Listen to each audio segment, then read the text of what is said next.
Erev Tov à toutes et à tous. Alors le thème qu'on va essayer d'aborder ensemble ce soir a été intitulé Esther, les femmes au cœur de l'histoire. Le point de départ évidemment de ma réflexion va commencer par une fête qu'on va bientôt aborder, qui est la fête de Purim, avec à l'intérieur de cette fête une figure particulière qui s'appelle Esther, qui a plusieurs noms d'ailleurs, et qui va nous ouvrir une réflexion sur la place que vont jouer les femmes dans l'histoire du peuple d'Israël, et surtout essayer de comprendre qu'est-ce que ça veut dire pour nous. Est-ce qu'on est juste dans un descriptif historique dans lequel on va voir qu'à un moment les femmes vont occuper une place dans l'histoire? Si c'est ça, ça ne sera pas le but de cette intervention, mais mieux observer un petit peu où se situe le féminin dans l'histoire du peuple juif, à quel moment la Torah le fait émerger, et surtout pourquoi c'est la figure emblématique de Esther. Alors, on va, si vous le voulez bien, recommencer d'abord sur le point de départ du texte, c'est-à-dire sur le texte de la Torah lorsque va émerger le féminin. Lorsque la Torah nous parle de l'émergence du féminin, elle nous décrit d'abord la relation que va avoir le masculin au féminin. C'est très intéressant. Elle va nous décrire un masculin à qui on est en train de dire qu'il doit d'abord savoir quelle va être sa relation avec le féminin avant que le féminin n'existe. Concrètement, comment ? Il y a un texte du Talmud qui est assez bouleversant, qui nous dit la chose suivante, que lorsque Adam, donc l'humain ou masculin, se confronte à un désir de ce qu'on appellerait une compagne, eh bien, il va d'abord voir ce qui se passe dans le monde animal. Et il cherche à voir s'il ne peut pas trouver cela dans le monde animal. Vous êtes d'accord que c'est un peu surprenant. Et le texte nous dit que ne trouvant pas dans le monde animal ce qui pourrait être son alter ego, à ce moment-là émerge le féminin. Évidemment, quand les maîtres du Talmud nous rapportent une histoire pareille, il faut bien comprendre qu'est-ce qu'ils sont en train de nous raconter. La Torah, lorsqu'elle décrit le rapport qu'a l'humain au monde animal, nous le décrit dans un rapport exclusivement vertical. Et la Torah, en décrivant la verticalité de cette relation, pose aussi le principe de la responsabilité que l'on va avoir vis-à-vis de l'animal, mais ça c'est encore un autre sujet. Avant que le féminin n'émerge dans l'histoire, la Torah est en train de dire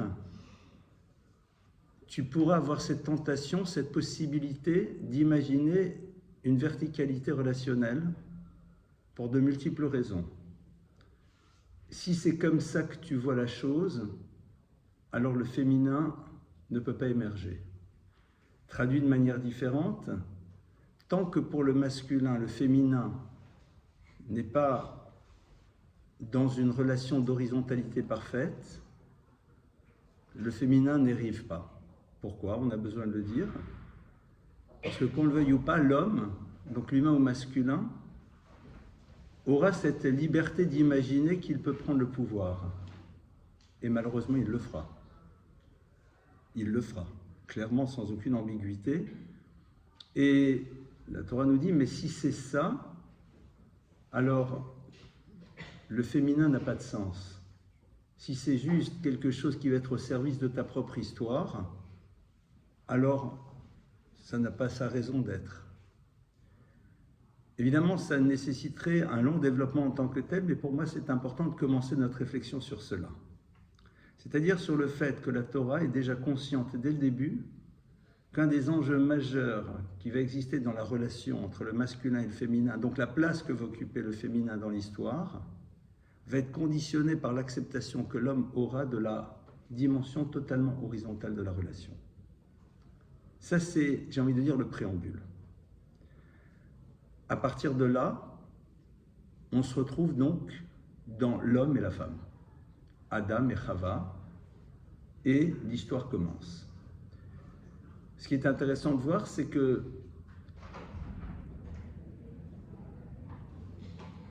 la femme, donc Chava, Ève, est a priori, en tout cas si on lit le texte, responsable du premier échec. Si juste vous lisez le texte, Chava, c'est celle qui est à l'écoute de la parole de ce fameux serpent. Alors bien sûr, il faut comprendre ce que ça veut dire, toutes ces choses-là. C'est quoi? Est-ce que c'est le petit serpent qu'on voit se promener dans la rocaille? Évidemment que non. Et qui va amener donc Adam à consommer. Seulement, il y a un bémol, c'est qu'à aucun moment on ne parle de la faute de la première femme. On parle de Chet Adam Arishon. On parle de la faute de Adam Arishon, du premier homme. Ce qui est quand même très curieux, parce que si vous lisez le texte, a priori c'est elle. Et la Torah nous dit non, pas du tout, c'est lui. Pourquoi? Vous vous rappelez de cet enseignement que j'avais partagé avec vous dans un cours sur ce texte du Talmud qui nous dit que l'héritage de Dieu, ce sont les garçons, ils sont la récompense du fruit du ventre. C'est un verset. Et le Talmud, pour décrypter ce verset, nous dit il faut que tu saches que pour que le garçon existe, eh bien, il est le résultat du fruit du ventre. Il est le résultat du fait qu'un homme prend le temps de rester sur le ventre de son épouse au moment où il se retrouve dans l'intimité. Ce qui pose une question, serait-ce ici une technique pour obtenir des garçons? Et nos maîtres de dire pas du tout. Et évidemment, je vous propose d'entendre ça immédiatement au second degré, parce qu'au premier degré, ça serait peut-être un peu bas de gamme. Ils disent dans la mesure où le masculin se préoccupe d'abord du bien-être de son épouse dans la relation intime, alors c'est ce qui permet à des garçons d'exister. La mauvaise traduction serait de dire, donc un couple dans lequel il y aurait des filles, ça voudrait dire que. Ça serait la traduction qui n'est pas la bonne. Qu'est-ce que le texte est en train de nous dire? Et on va arriver tout de suite vers Esther. Le texte nous dit que si tu veux que le masculin continue à exister pleinement, il faut qu'il entende ce message que la Torah lui donne dès le début de la nécessité absolue d'une horizontalité relationnelle. Or, le lieu dans lequel tu peux prendre le pouvoir, c'est le lieu de l'intime, parce que quelque part ton plaisir sera mécanique chez l'homme, alors que chez le féminin, ça obéit encore à d'autres choses. Si l'homme ne se préoccupe pas de celle qui est en face de lui, de par le fait qu'il possède un pouvoir, ne serait-ce qu'économique, les garçons n'existeront plus. Tu veux que le masculin continue à occuper une place sur Terre? Comprends la nécessité absolue de rester dans une horizontalité relationnelle et de ne pas profiter de l'illusion de pouvoir que tu penses avoir pour pouvoir à un moment être dans le déni de celle qui est en face de toi. Pourquoi je voulais introduire d'abord sur ces éléments fondateurs? Parce que lorsque je réfléchissais à cette thématique, je suis en train de me dire, mais au fond, est-ce qu'on ne va pas dire, bon alors ça va, les femmes, elles jouent aussi un rôle. Il faut bien elles jouent aussi un rôle. Voilà, mais non, pas du tout. Vous savez, les femmes, chez nous aussi. Ça serait un petit peu... ça n'irait pas. En tout cas, ça ne me convient pas. Et évidemment, il est important de comprendre dès le début quel est le regard que la Torah porte sur les choses. La Torah porte dès le début ce regard qui doit être clair, que la relation est totalement horizontale, avec des responsabilités différentes, mais elle est totalement horizontale. Et si, à un moment, eh bien, Adam faillit à sa responsabilité, c'est lui le responsable de la faute. Pourquoi? Parce que le texte nous dit que on appelle la faute du premier homme, parce que tout simplement, Adam s'est uni à son épouse et dort. Et quelque part, comme elle se pose la question de savoir si elle n'a pas été juste un instrument au service de son plaisir, à ce moment-là, elle peut écouter la parole du serpent. Donc le responsable, c'est Adam. En football, on poserait la question et on dirait qui est au départ de l'action. On ne décrit pas ici, bien sûr, le couple Adam et Ève, mais en nous disant cela, nos maîtres nous disent voilà quelle a été au fond la problématique sur laquelle nous devons nous réfléchir par rapport à notre propre histoire. Parce qu'il faut bien comprendre que chaque fois que la Torah vous fait un descriptif de ce qui s'est passé chez ces personnages qui nous dépassent radicalement, elle n'est pas en train de décrire leur réalité au quotidien. Il est en train de nous raconter quelque chose qu'on a besoin de savoir par rapport à nous. Si Chava a pu écouter une parole étrangère, si elle a pu être sensible à la parole du serpent, c'est qu'à un moment, il y avait quelque chose qui n'allait pas. C'est tout simplement cette impression, au fond, de n'avoir pas été véritablement dans un face-à-face avec Adam, puisque une fois que la relation se termine, lui dort. Donc au fond, la lecture que je peux faire, c'est que quelque part, je n'étais qu'un instrument au service d'eux. Ce sont des sujets en tant que tels qui méritent d'être développés, mais à partir de là, c'est dans cette perspective-là que je voudrais maintenant rentrer dans l'histoire de celle que l'on appelle Esther. Il y a un texte du Talmud qui nous donne un enseignement qui est très curieux. Je l'ai peut-être une fois évoqué dans un cours, je ne sais pas, en tout cas pas ici, je ne sais pas. Le Talmud nous dit qu'une fois, je crois que je l'ai évoqué une fois, nous rapporte l'histoire de Rabbi Akiba. Rabbi Akiba, maître parmi les maîtres, enseigne et voit un jour que ses élèves s'assoupissent.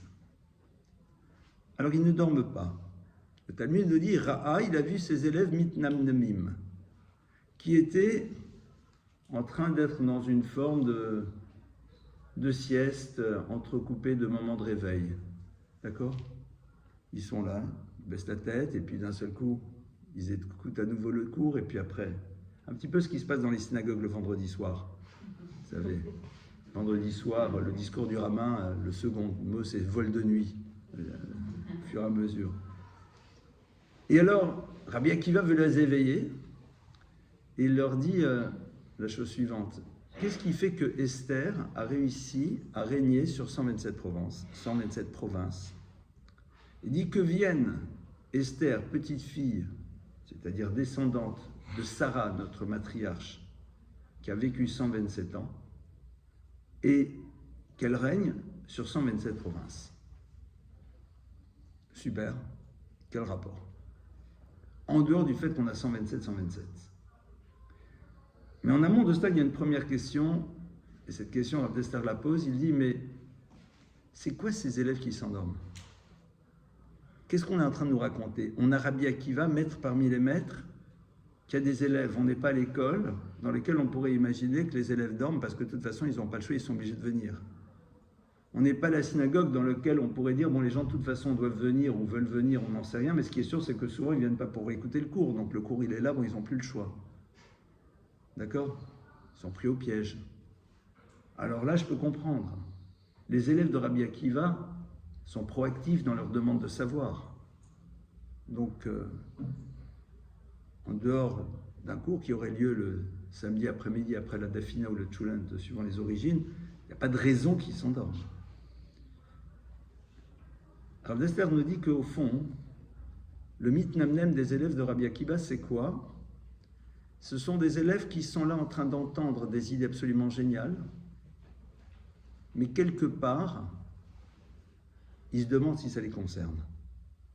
C'est-à-dire qu'ils sont éveillés à l'écoute d'un concept et d'une idée, mais peut-être que ça ne me concerne pas, parce que je ne suis pas au niveau. Au fond, c'est l'acceptation de quelque chose de génial, mais que je ne saurais retraduire dans ma propre existence. Et au fond, tout l'enjeu de Rabbi Akiva, c'est de leur montrer que l'on peut aspirer à quelque chose qui nous semble être du domaine de l'impossible, mais à partir du moment où tu l'entends, c'est que quelque part, ça te concerne et ça s'inscrit dans le domaine des possibles. Et Rabbi Akiva dit, mais comment j'introduis cette notion? Comment j'introduis cette notion de dépassement de soi qui s'inscrit dans le programme même de l'individu? C'est-à-dire que cette idée d'imaginer que je peux être quelque chose d'autre que ce que je suis, d'entendre une idée qui me semble être très éloignée de mes capacités, mais malgré tout d'imaginer que je pourrais la vivre, qui va être mon point de référence? Parce que, au fond, cette notion-là, elle est au cœur même de la création de l'humain. La Gemara nous dit « Adam le'amal yulad ». L'individu est né le'amal, pour le principe de l'effort. Et le mot le'amal, amal, l'effort, les lettres qui constituent ce mot-là forment un autre mot qui est le mot me'al, qui veut dire l'idée du dépassement. C'est-à-dire que l'idée du dépassement est consubstantielle à l'être. C'est pas quelque chose que tu vas inscrire parce que les nécessités vont t'amener à te dépasser. Le dépassement, c'est ça le programme de l'humain. Me'al. Et c'est vrai que cette idée-là, elle n'est pas simple à intégrer. Pourquoi? Parce que pour nous, le dépassement, c'est quelque chose que l'on va devoir mettre en place face à une situation de vie. Or, il ne faut pas que ce soit les situations de l'existence qui nous obligent à être dans le dépassement. Et je citerai une phrase que j'ai entendue au nom du Rabbi de Lubavitch, à qui quelqu'un a posé la question suivante: mais comment faites-vous? Comment faites-vous pour faire tout ce que vous faites? Le Rabbi de Lubavitch lui aurait répondu la chose suivante: j'ai réfléchi à tout ce que je pouvais faire et j'ai décidé d'en faire 10 fois plus. Et ça, c'est au fond peut-être tout l'enjeu de l'histoire d'Esther. Esther, si on regarde, c'est celle qui, dans un texte du Midrash, se retrouve face à sa condition qui n'est pas simple. Elle est orpheline, seule au palais, face à un despote qui ne connaît pas son origine, et elle va devoir maintenant faire quelque chose qui est colossal. Qu'est-ce qu'elle va devoir faire? 2 choses. La première, c'est d'amener le peuple juif à ne pas avoir confiance dans sa présence dans le cadre du palais. En 2 mots, on n'a pas de relation avec le pouvoir. C'est ce qu'elle fera de manière absolument incroyable lorsqu'à l'issue du premier festin où elle invite Assuérus et Aman, et que le roi lui dit: mais ma chère Esther, que désires-tu? Je suis prêt à te donner jusqu'à la moitié du royaume. Esther dit: est-ce que tu veux bien revenir demain avec Aman? Ce qui au passage la met dans une situation très complexe, parce que le roi peut refuser, voire même peut s'interroger sur son insistance à faire venir Aman, qui serait peut-être un concurrent potentiel. Donc éveiller ses soupçons qui pourraient l'amener peut-être à se dire: mais pourquoi elle veut tellement que le grand vizir vienne avec?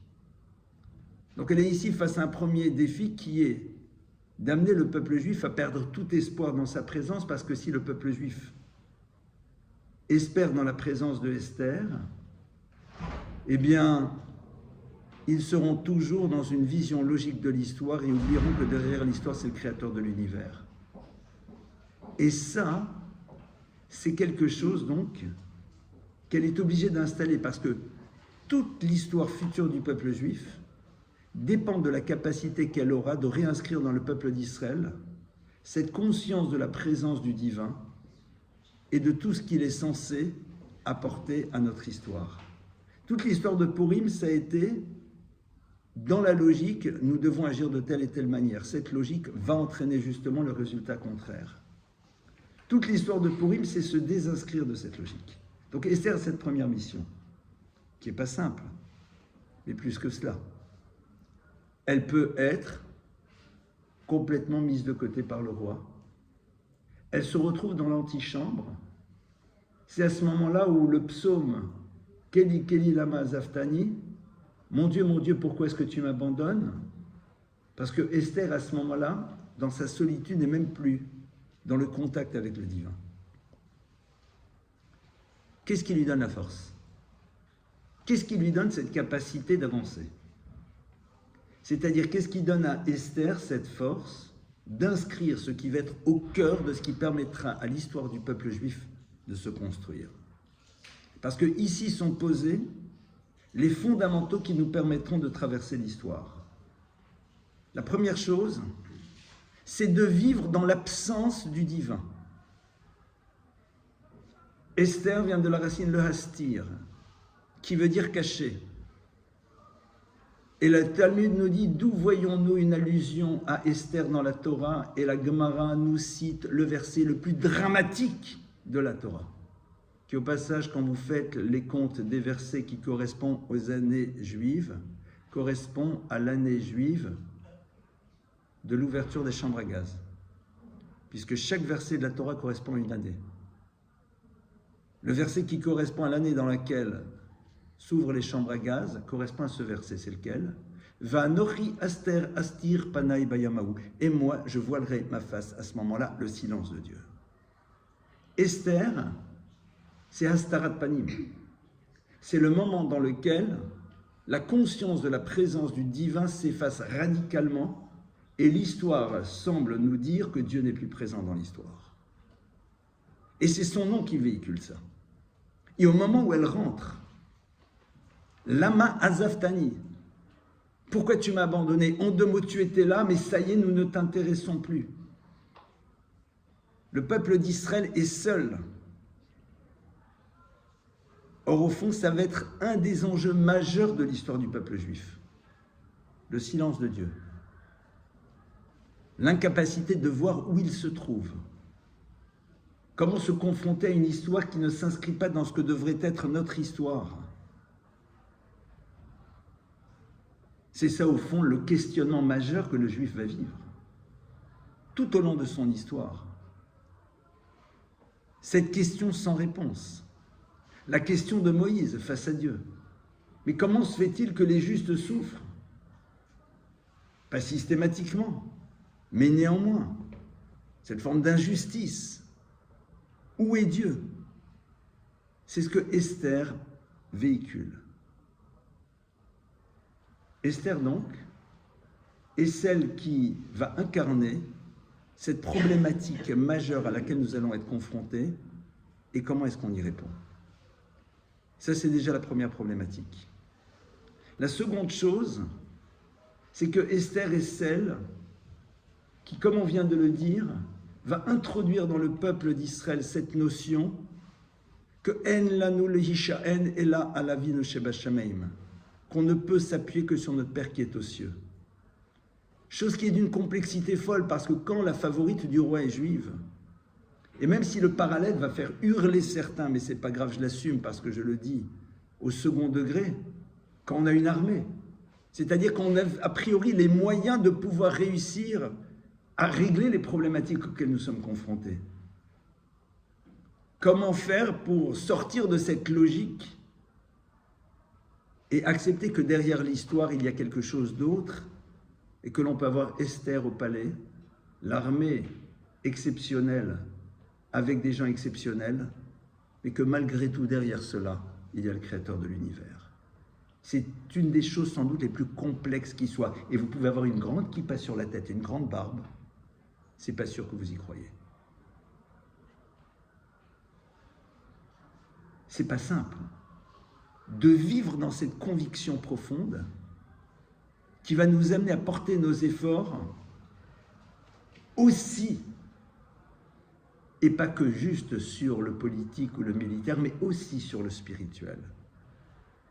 Non pas pour faire parce que ça se fait, mais par une conviction profonde que c'est là où ça se joue. Que les deux s'interpénètrent, que les deux sont fondamentaux, que l'un sans l'autre, il ne se passe rien. C'est ce que Esther va faire. Ne comptez plus sur moi. J'ai réinvité le roi demain. Donc en deux mots, il y avait une fenêtre de tir incroyable qui s'est ouverte hier soir. Je ne l'ai pas utilisée. Pourquoi? Que se passe-t-il? Donc en deux mots, c'est fichu. Ces deux notions-là sont au cœur de l'histoire du peuple juif. Parce que ce sont ces deux problématiques-là qui vont hanter notre quotidien. Comment comprendre l'incompréhensible? Comment avancer avec la question sans réponse?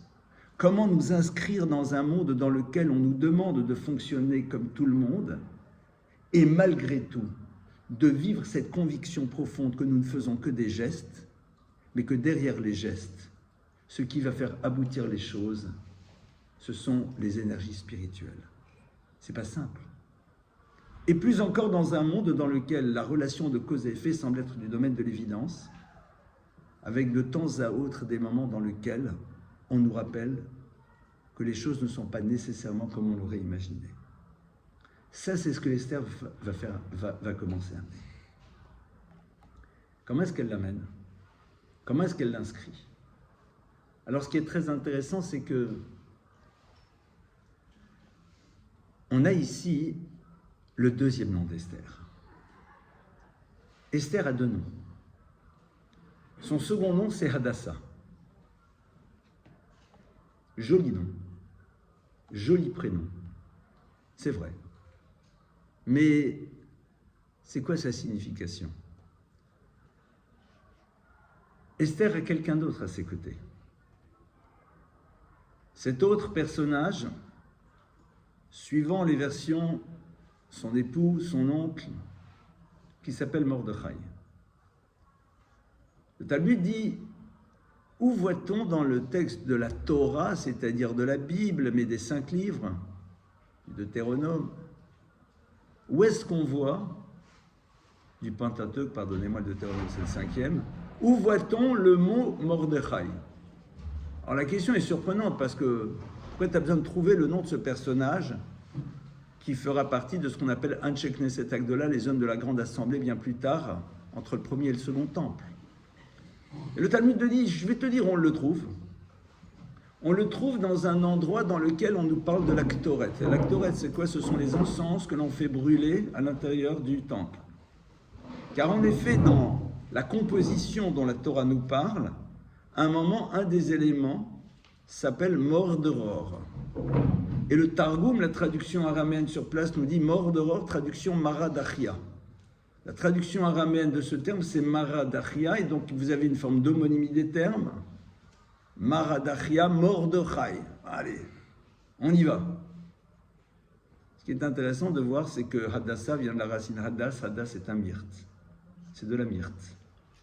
On est ici avec deux personnages qui nous ouvrent à une notion de senteur, d'odeur. L'odeur, c'est quoi? C'est la capacité de savoir l'existence d'une chose, même si on ne la voit plus.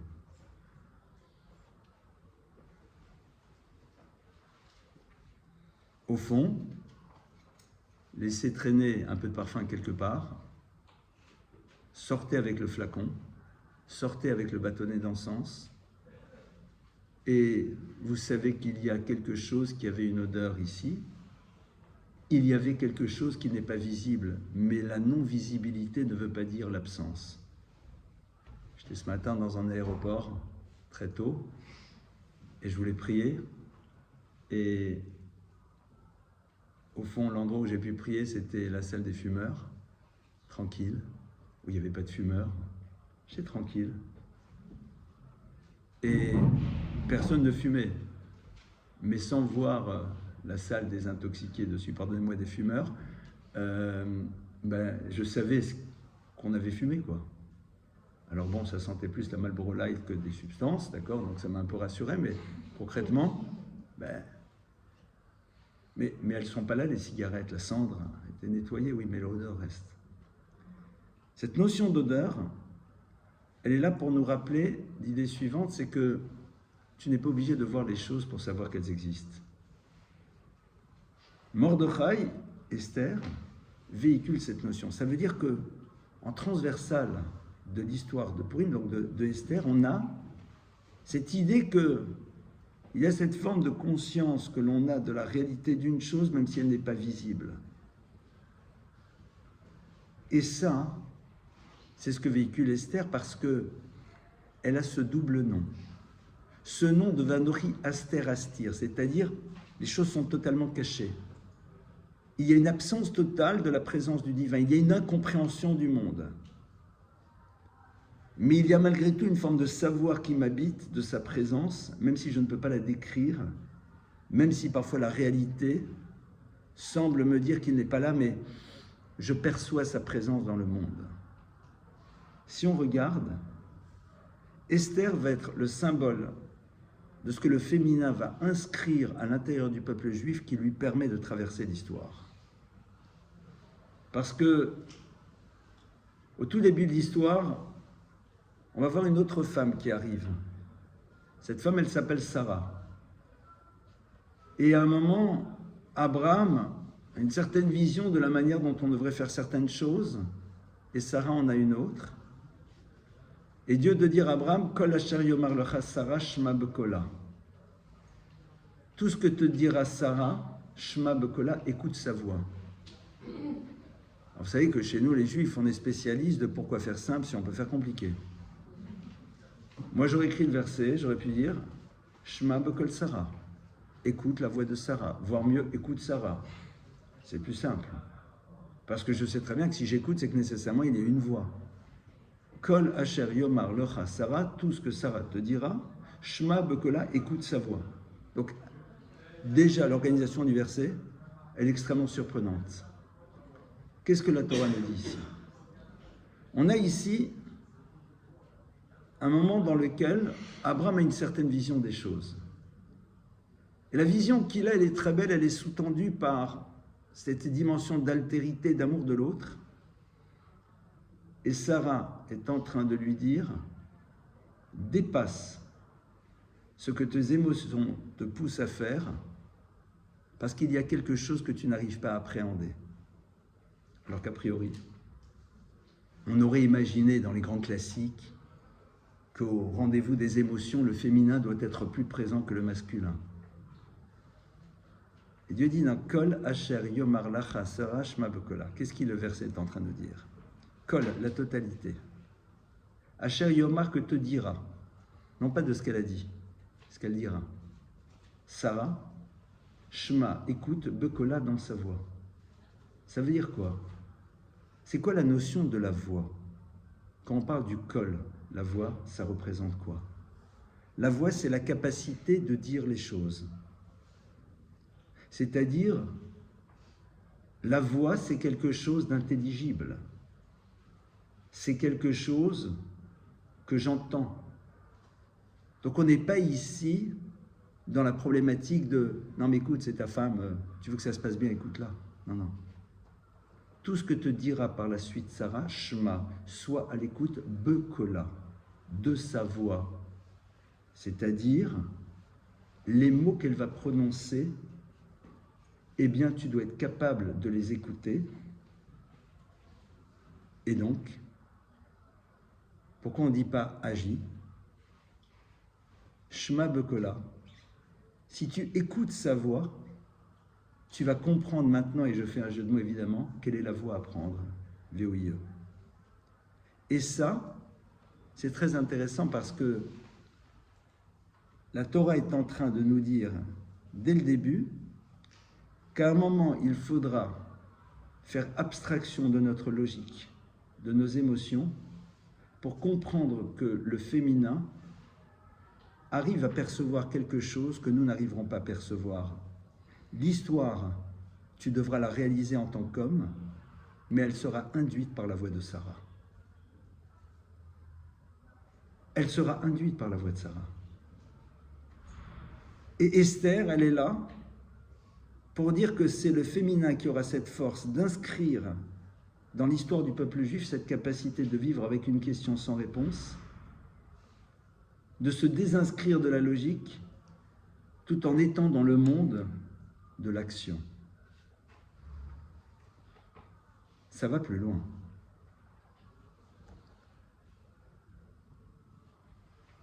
Le Talmud va nous dire, mais tu veux que je te raconte d'où vient la merveilleuse histoire du peuple d'Israël? D'où arrive le Messie? Si vous regardez l'histoire du Messie, vous avez des histoires extrêmement complexes. L'histoire d'une femme qui s'appelle Tamar, qui est la belle-fille de Yehuda, qui se met au carrefour pour pouvoir faire croire à celui qui est son beau-père qu'elle est une prostituée pour pouvoir avoir une relation avec lui, et à travers cela, elle va donner naissance à l'ancêtre du Messie. C'est quand même un peu bizarre. Yaël, Yael, disent les maîtres de la Kabbale, ça va être une autre femme dans l'histoire du peuple juif qui est la réincarnation de Esther,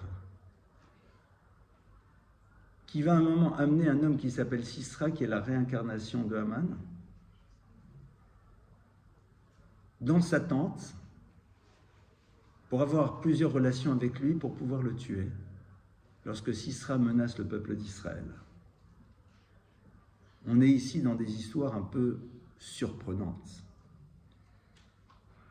Et la Gemara nous dit Tevorach minashim Yael, que soit béni parmi toutes les femmes Yael.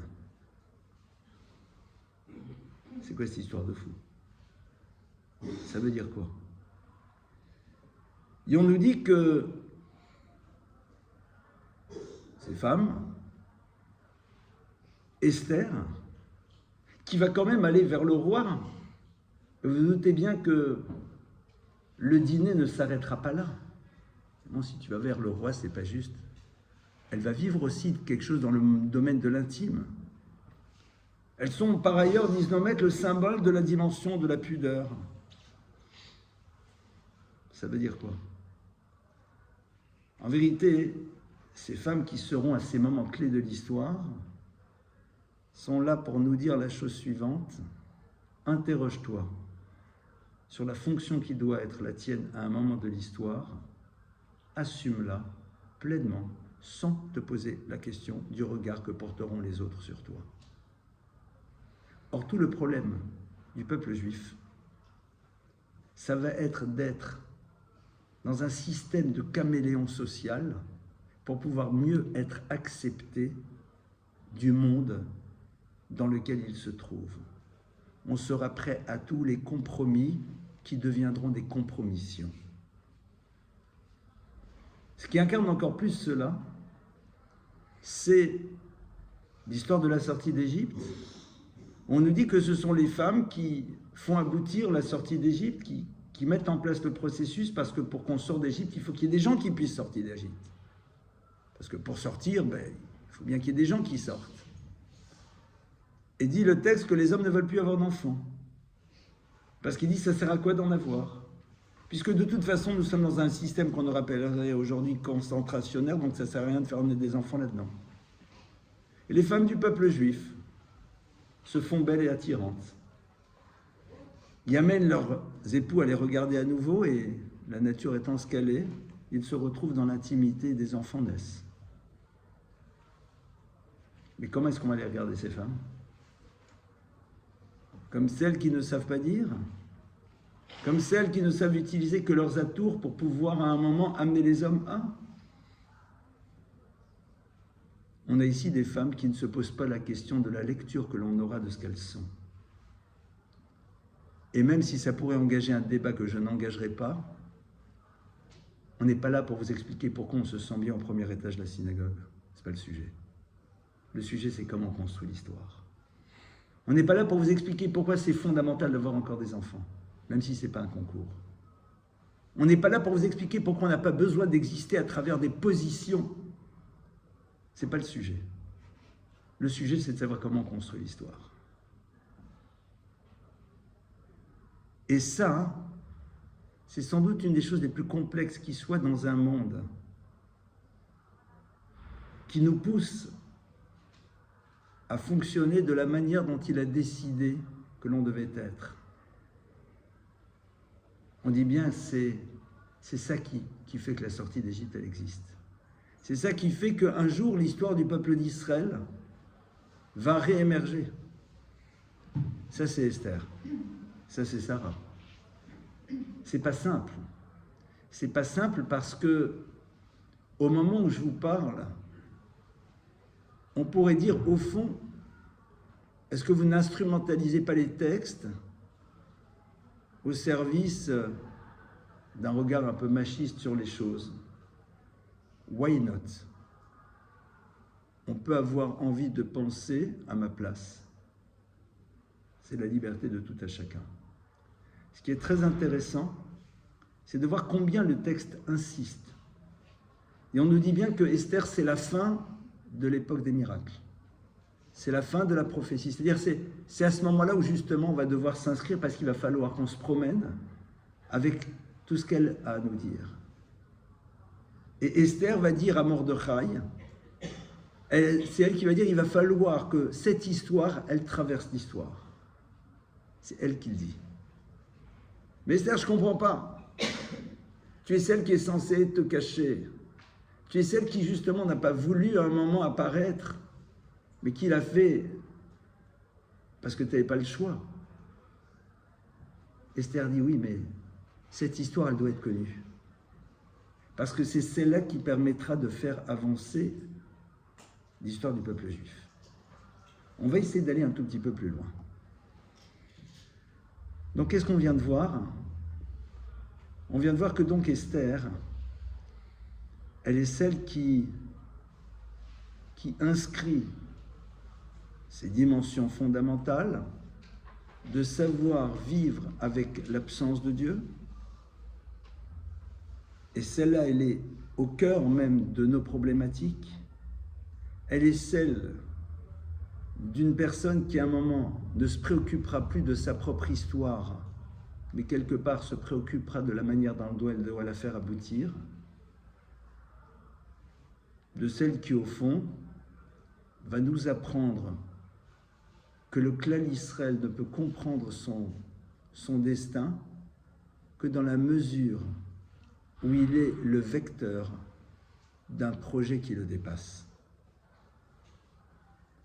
C'est ce que Esther va dire, Vani kasher avati avati. Elle va dire à un moment, Mordechai, moi de toute façon, comme je serai perdu, je serai perdu. C'est plus mon problème. J'ai compris qu'à un moment, je dois être vecteur d'une histoire. Et ce qui m'intéresse, c'est de m'inscrire à l'intérieur de celle-ci, de jouer le rôle qui doit être le mien. Comme Yael, comme Tamar, j'ai à un moment un rôle à jouer, qui va passer à travers quelque chose qui a l'air d'être terriblement surprenant. Mais j'ai compris que c'est comme ça que l'histoire, elle doit aboutir. Moi, j'essaie d'imaginer la complexité de ce qui peut se jouer dans la tête d'une personne à des moments pareils. C'est d'une violence inouïe.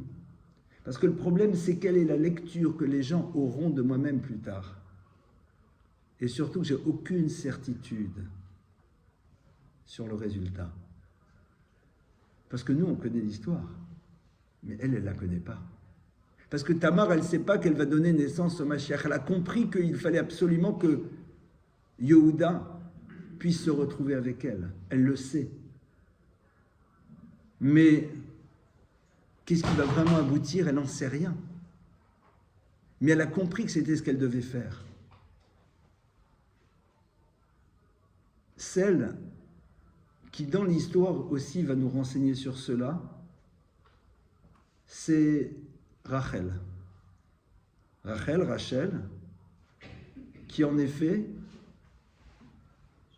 au moment où elle voit que c'est Léa, sa sœur, qui va être amenée à sa place sous ce qu'on appellerait une choupa, en tout cas qui va se retrouver avec Yaakov, dit « Qu'est-ce que Dieu attend de moi à ce moment-là » Une chose est sûre, c'est que si je dévoile les choses maintenant, ma sœur ne s'en remettra pas. Donc si je suis face à cette situation, ma responsabilité, c'est de lui donner les éléments qui lui permettront d'aller jusqu'au bout et de se retrouver mariée avec celui avec lequel j'aurais dû être mariée. Donc elle fait quelque chose qu'a priori elle n'a pas besoin de faire. Personne ne lui a demandé. Mais Rachel comprend quelque chose de fondamental. C'est qu'on ne construit pas sa propre histoire sur la souffrance de l'autre. Point. Pour elle, c'est quelque chose qui est plus que du domaine de l'évidence. Elle voit dans cette situation ce que lui propose Dieu, c'est de valider ce principe à travers son comportement. C'est ce qui va faire que Rachel va pouvoir par la suite donner naissance à Yosef et Binyamin, qui seront ces deux tribus qui seront au cœur du futur du peuple d'Israël. Parce que justement, à un moment, elle s'est posé la question de ce qu'elle devait faire, non pas fonction de sa logique, mais de ce que Dieu attendait d'elle. Si Dieu me met dans cette situation, eh bien, quelque part, il attend de moi que je sois capable de dire qu'on ne construit pas sa propre histoire sur la souffrance de l'autre. Et c'est peut-être ça le message que je dois faire passer. Et le reste ne m'appartient pas. Ça, c'est un petit peu ce qu'elle véhicule. Alors maintenant, on va revenir quand même un petit peu au personnage d'Esther. Donc on a vu déjà ces différents éléments, mais dans la Megillah, à un moment, Esther va quand même hésiter. C'est-à-dire quand Mordechai lui dit, Esther, va chez le roi, il faut que tu interviennes. Esther est là et amène un argument. Elle dit, mais ça fait déjà 30 jours que le roi ne m'a pas demandé de me présenter à lui. Et tout le monde sait que si j'arrive devant le roi sans être convoqué, eh bien, il peut décider que exit, définitif. Et là, qu'est-ce qui se passe? Il y a Mordechai qui parle. Et Mordechai lui dit, tu sais, si c'est pas toi, ça sera une autre. C'est-à-dire, si ça passe pas par toi, ça passera par quelqu'un d'autre. Et Esther, à ce moment-là, dit, ok, j'y vais. Mais maintenant, venez et priez et jeûnez pour moi. Qu'est-ce qui s'est passé à ce moment-là? Alors qu'on voit une Esther qui est capable de vivre cette absence de Dieu et d'avancer quand même. Serait-ce à dire qu'à un moment, elle a hésité? Qu'est-ce qu'elle est en train de dire à Mordechai? Esther est en train d'installer quelque chose qui va être sans doute une des difficultés majeures dans la compréhension du féminin dans l'histoire du peuple d'Israël. Esther va dire, mais au fond, la logique voudrait que ça ne soit pas ça que je fasse. Et Mordechai vient, et elle se tourne vers Mordechai, et elle lui dit, ben, tant que tu ne m'auras pas dit ce que je dois faire, je ne le ferai pas.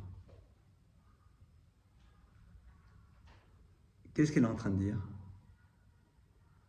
Elle est en train de réinstaller la place de l'homme dans l'histoire du peuple juif. C'est-à-dire que Esther est en train de dire, mais attention, cette puissance qu'a le féminin, cette force, cette capacité, cette leçon que nous sommes en train de donner depuis le début de l'histoire, attention.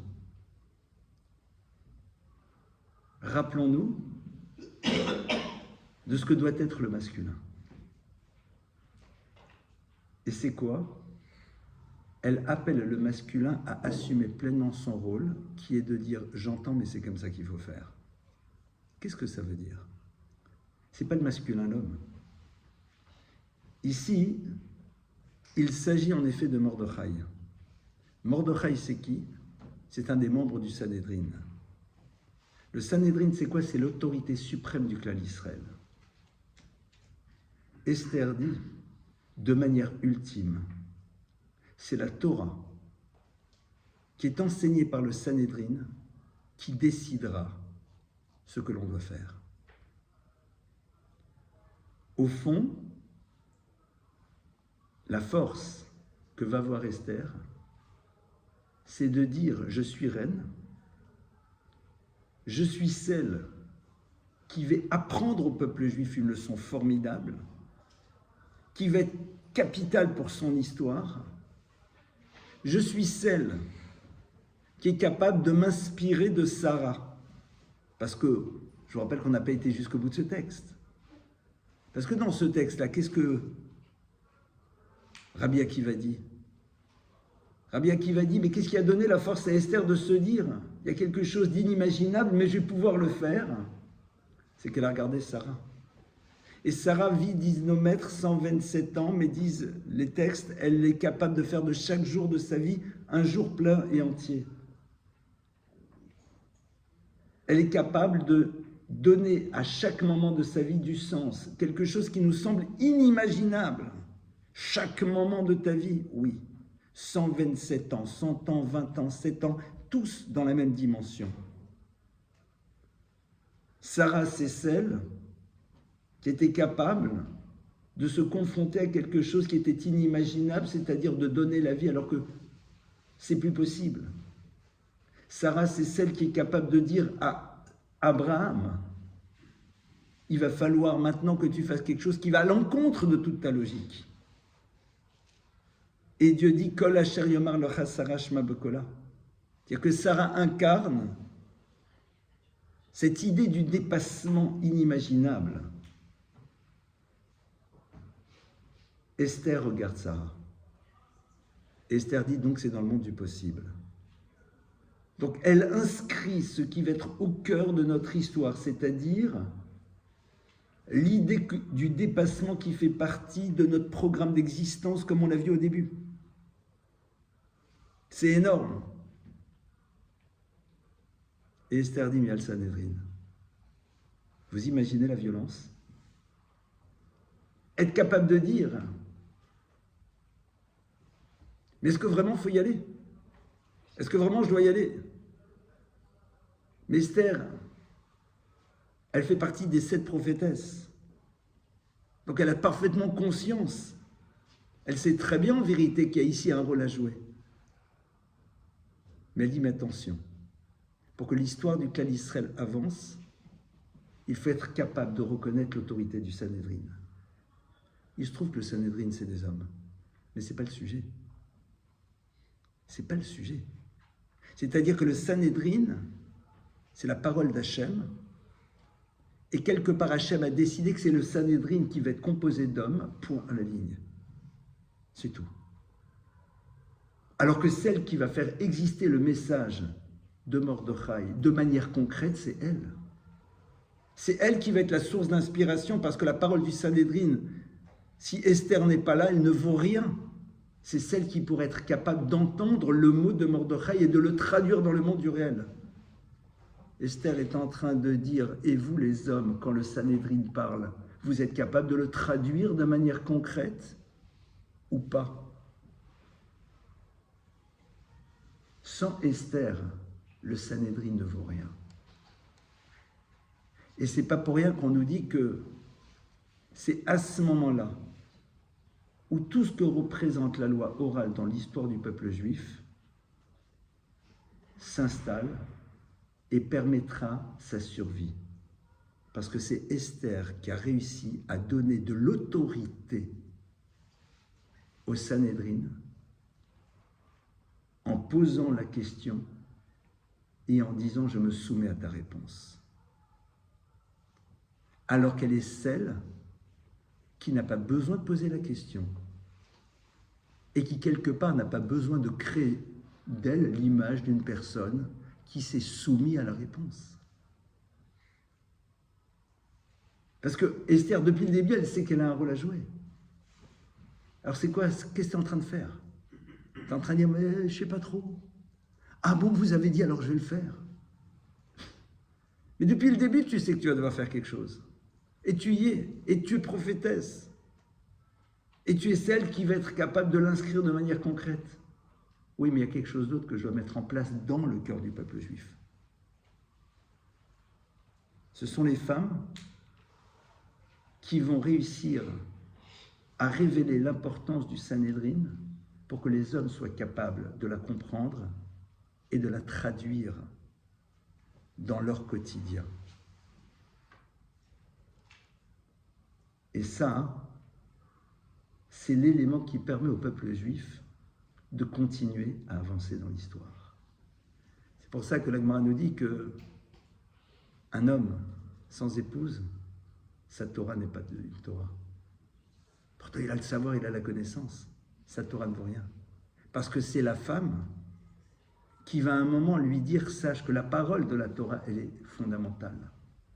Il faut que tu sois capable de l'inscrire dans la réalité du quotidien. Parce que sinon, ça n'a pas de sens, ça ne veut rien dire. C'est pour ça que Esther, à la fin, dit, à la fin, c'est elle qui reprend la parole. Et elle va dire à Mordechai, voilà ce qu'il faut. Il faut absolument que ça se sache. Il faut que ça soit connu. Il faut que le peuple juif comprenne exactement comment il construit par la suite son histoire.